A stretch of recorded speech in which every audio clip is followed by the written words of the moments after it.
guys, it's time to read chapter 6 of British Terabithia. This chapter is called The Coming of Prince Tarian. Christmas was almost a month away, but at Jess's house, the girls were already obsessed with it. This year, Ellie and Brenda both had boyfriends at the consolidated high school, and the problem of what to give them and what to expect from them was cause of endless speculation and fights. Fights because, as usual, their mother was complaining that there was hardly enough money to give the little girl something from Santa Claus, let alone a surplus to buy record albums or shirts for a pair of boys she'd never set eyes on. "What are you giving your girlfriend, Jess?" Brenda screwed up her face in that ugly way she had. She tried to ignore her. He was reading one of Leslie's books, and the adventures of an assistant pig keeper were far more important to him than Brenda's sauce. "Don't you know, Brenda?" Ellie joined in. "Jess ain't got no girlfriend." "Well, you're right for once. Nobody with any sense would call that stick a girl." Brenda pushed her face right to his and grinned the word girl through her big painted lips. Something huge and hot swelled right up inside of him, and if he hadn't jumped out of the chair and walked away, he would have smacked her. He tried to figure out later what had made him so angry. Partly, of course, it made him furious that anyone as dumb as Brenda would think she could make fun of Leslie. Lord, it hurt his guts to realize that it was Brenda who was his blood sister, and that really, from anyone's point of view, he and Leslie were not related at all. Maybe he thought I was a foundling. No. Like in the stories. Way back when the creek had water in it, I came floating down in a wicker basket, waterproofed with pitch. My dad found me and brought me here because he'd always wanted a son and just had stupid daughters. My real parents and brothers and sisters live far away, farther away than West Virginia or even Ohio. Somewhere I have a family who have rooms filled with nothing but books and who still grieve for their baby who was stolen. He shook himself back to the source of his anger. He was angry, too, because it would soon be Christmas and he had nothing to give Leslie. It was not that she would expect something expensive. It was that he needed to give her something as much as he needed to eat when he was hungry. He thought about making her a book of his drawings. He even stole paper and crayons from school to do it with. But nothing he drew seemed good enough, and he would end up scrawling across the half-finished page and poking it into the stove to burn up.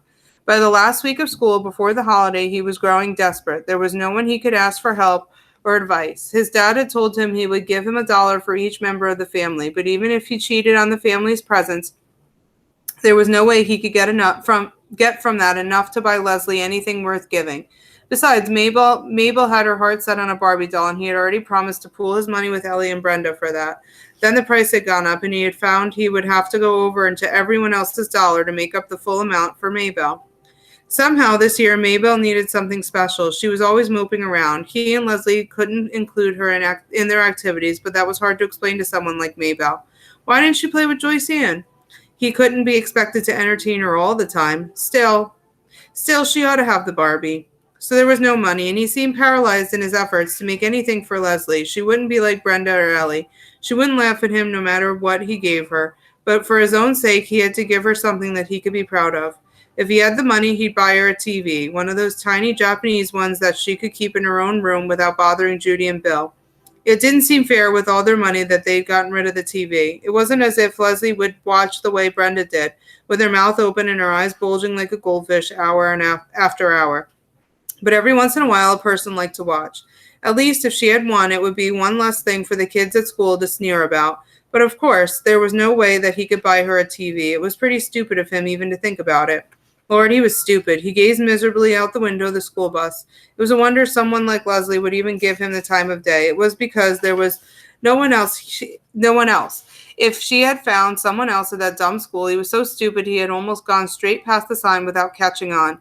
But something in a corner of his head clicked, and he jumped up, pushing past Leslie and Mabel. "See you later," he mumbled, and shoved his way up through the aisle, through the pair after pair of sprawling legs. "Let me off here, Miss Prentice, will you? This ain't your stop. Got to do an errand for my mother," he lied. "Long as you don't get me into trouble." She eased the brakes. "No, thanks." He swung off the bus before it had really stopped and ran back toward the sign. "Puppies," it said. "Free." Jess told Leslie to meet him at the castle stronghold on Christmas Eve afternoon. The rest of his family had gone to the Millsburg Plaza for last-minute shopping, but he stayed behind.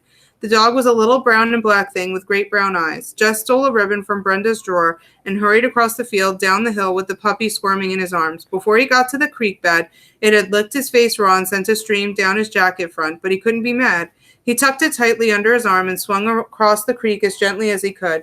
He could have walked through the gully, it would have been easier, but he couldn't escape the feeling that one must enter Terabithia only by the prescribed entrance. He couldn't let the puppy break the rules. It might mean bad luck for both of them. At the stronghold, he tied the ribbon around the puppy's neck, laughing as it backed out of the loop and chewed at the end of the ribbon. It was clever. It was a clever, lively little thing, a present Jess could be proud of. There's the puppy. Very cute, right? There was no mistaking the delight in Leslie's eyes. She dropped to her knees on the cold ground, picked the puppy up, and held it close to her face. "Watch it," Jess cautioned. "It sprays worse than a water pistol." Leslie moved it out of the way. "Is it male or female?" Once in a rare while, there was something he could teach Leslie. "Boy," he said happily. "Then we'll name him Prince Terrian and make him the guardian of Terabithia." She put the puppy down and got to her feet. "Where are you going?" "To the Grove of the Pines," she answered. "This is a time of greatest joy." Later that afternoon, Leslie gave Jess his present. It was a box of watercolors with 24 tubes of color and 3 brushes and a pad of heavy art paper. "Lord," he said, "thank you." He tried to think of a better way to say it, but he couldn't. "Thank you," he repeated. "It's not a great present like yours," she said humbly, "but I hope you'll like it." He wanted to tell her how proud and good she made him feel, that the rest of Christmas didn't matter because today had been so good, but the words he needed weren't there. "Oh, yeah," he said, and then got up on his knees and began to bark at Prince Terrian. The puppy raced around him in circles, yelping with delight. Leslie began to laugh. It egged Jess on. Everything the dog did, he imitated, flopping down at last with his tongue lolling out. Leslie was laughing so hard she had trouble getting the words out. You're crazy. How will you teach him to be a noble guardian? You're turning him into a clown." "Ruff!" wailed Prince Terrian, rolling his eyes skyward. Jess and Leslie both collapsed. They were in pain from the laughter. "Maybe," said Leslie at last, "we'd better make him court jester." "What about his name?" "Oh, we'll let him keep his name. Even a prince," this in her most Terabithian voice, "even a prince may be a fool." That night, the glow of the afternoon stayed with him. Even his sisters squabbling about when presents were to be opened did not touch him. He helped Mabel wrap her wretched little gifts and even sang "Santa Claus is Coming to Town" with her and Joyce Ann. Then Joyce Ann cried because they had no fireplace and Santa wouldn't be able to find the way, and suddenly he felt sorry for her going to Millsburg Plaza and seeing all those things and hoping that some guy in a red suit would give her all her dreams. Maybelle at 6 was already too wise. She was just hoping for that stupid Barbie. He was glad he'd splurged on it. Joyce Ann wouldn't care that he only had a hair clip for her. She would blame Santa, not him, for being cheap. He put his arm awkwardly around Joyce Ann. "Come on, Joyce Ann, don't cry. Old Santa knows the way. He don't need a chimney, does he, Maybelle?" Maybelle was watching him with her big, solemn eyes. Jess gave her a knowing wink over Joyce Ann's head. It melted her. "Nah, Joyce Ann, he knows the way. He knows everything." She squelched up her right cheek in a vain effort to return his wink. She was a good kid. He really liked old Maybelle.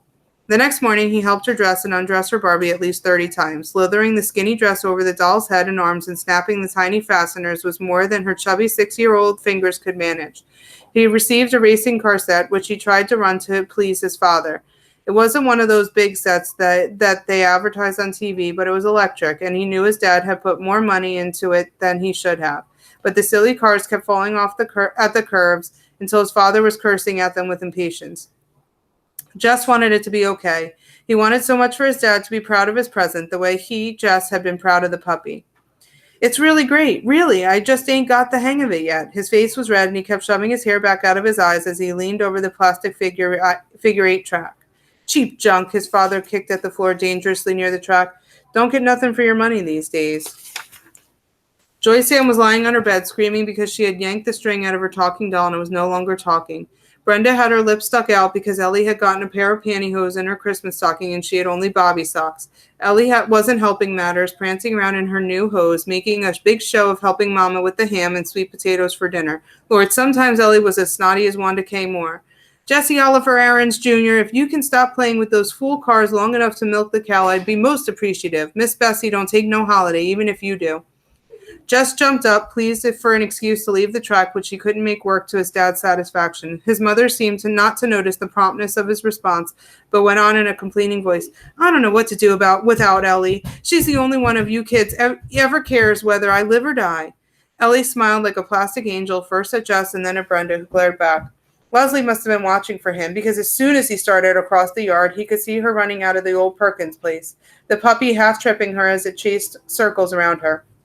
They met at Miss Bessie's shed. "I thought you'd never come out this morning." Yeah, well, Christmas, you know. Prince Terrian began to snap at Miss Bessie's hooves. She stamped in annoyance. Leslie picked him up so Jess could milk. The puppy squirmed and licked, making it almost impossible for her to talk. She giggled happily. Dumb dog, she said proudly. Yeah, it felt like Christmas again.